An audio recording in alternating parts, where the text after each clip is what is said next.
শুক্রবার থেকে মাধ্যমিক পরীক্ষা শুরু হওয়ায় প্রাথমিকভাবে রাহুল গান্ধীর ভারত জোড়ো ন্যায়যাত্রায় পুলিশের অনুমতি মেলেনি। তা নিয়ে দীর্ঘ টালবাহানা ও লাগাতার আলোচনার পর শেষে পুলিশের অলিখিত অনুমতি মিলেছে বলে দাবি কংগ্রেস সূত্রে। এরপরই মুর্শিদাবাদের কান্দি থেকে বীরভূমের উদ্দেশ্যে রওনা দিয়েছে রাহুলের ন্যায়যাত্রা। কংগ্রেসের মুখপাত্র সৌম্য আইচ বলেন, পুলিশই নিরাপত্তা দিয়ে নিয়ে যাচ্ছে আমাদের।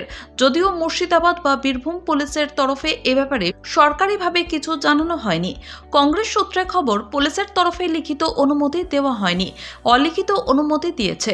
বেঁধে দেওয়া হয়েছে কিছু শর্ত। কংগ্রেসের ওই সূত্রের দাবি, পুলিশের প্রথম শর্ত, বীরভূম ও মুর্শিদাবাদের বাকি অংশে যাত্রার সময় গাড়ি থেকে নেমে জনতার উদ্দেশ্যে হাত নাড়তে পারবেন না। দ্বিতীয়, জরুরি পরিস্থিতি ছাড়া কনভয় কোথাও দাঁড়ানো যাবে না। তৃতীয়ত, রাহুলের কনভয়ে সর্বোচ্চ 5টি গাড়ি থাকবে। এ প্রসঙ্গে এক কংগ্রেস নেতার বক্তব্য, রাহুলজির কনভয়ে অনেক নিরাপত্তা রক্ষী রয়েছেন, তাদের জন্যই তো 5টি গাড়ি লাগে। পুলিশের ওই শর্তের কোনো যৌক্তিকতা নেই। কংগ্রেস নেতারা জানাচ্ছেন, পুলিশের দেওয়া চতুর্থ শর্ত হলো, রাহুলের যাত্রায় সঙ্গী কংগ্রেসের কর্মীরা দড়ি দিয়ে রাস্তার দুই পাশ আটকাতে পারবে না। কোনোভাবে যাতে পথ অবরুদ্ধ না হয় তা নিশ্চিত করতে হবে। পঞ্চম শর্ত হলো, রাহুলের যাত্রার রুটে যান চলাচল পুলিশই নিয়ন্ত্রণ করবে, তাতে নাক গলাবেন না কংগ্রেসের নেতা নিরাপত্তা রক্ষীরা। যান চলাচল নিয়ন্ত্রণে কংগ্রেস কর্মীরা পুলিশকে সব রকমভাবে সহায়তা করবেন।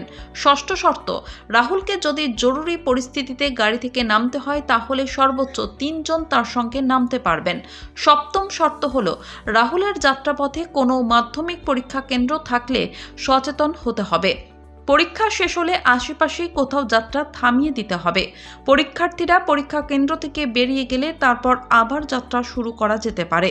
মাধ্যমিক পরীক্ষার্থীদের যাতে কোনোভাবে অসুবিধায় পড়তে না হয় তা খেয়াল রাখতে হবে।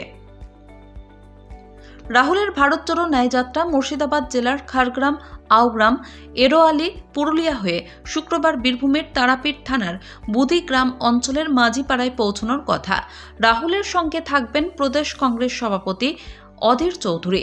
আগের রাহুলের আসার কথা ছিল সকাল 9:30 নাগাদ, কিন্তু মাধ্যমিক পরীক্ষার জন্য অনুমতি দেয়নি পুলিশ সুপারের দপ্তরের তরফ থেকে জানানো হয়েছে, কংগ্রেসের পক্ষ থেকে রাহুল গান্ধীর ভারত জোড়ো ন্যায়যাত্রার জন্য আবেদন করা হয়েছিল, কিন্তু মাধ্যমিক পরীক্ষার জন্য পুলিশের তরফ থেকে সেই আবেদন বাতিল করা হয়। কংগ্রেস সূত্রে খবর, এরপরই দলীয় নেতারা পুলিশ প্রশাসনের সঙ্গে আলোচনা করেন বিষয়টি নিয়ে। শেষে 7 শর্তে যাত্রার অনুমতি পুলিশ দিয়েছে বলে দাবি কংগ্রেস সূত্রে। কংগ্রেস সূত্রে খবর, সফরসূচি অনুযায়ী বিকেল 4:30 পর্যন্ত বীরভূমে থাকার কথা রাহুলের। 14 নম্বর জাতীয় সড়কের উপরে রামপুরহাট থানার মনসুবা মোড় ও বকটুই মোড় হয়ে রাহুলের গাড়ি ভারশালাপাড়া মোড়ে যাবে। সেখানে দলীয় কর্মীদের উদ্দেশ্যে গাড়ি থেকেই ধন্যবাদ জ্ঞাপন করার কথা রাহুলের।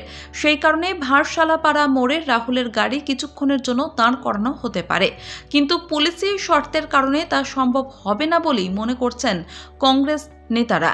জেলা কংগ্রেস সভাপতি মিল্টন রশিদ আগেই জানিয়েছিলেন, রাহুলের যাত্রাপথে জেলার 250 জন দলীয় কর্মীর থাকার কথা ছিল।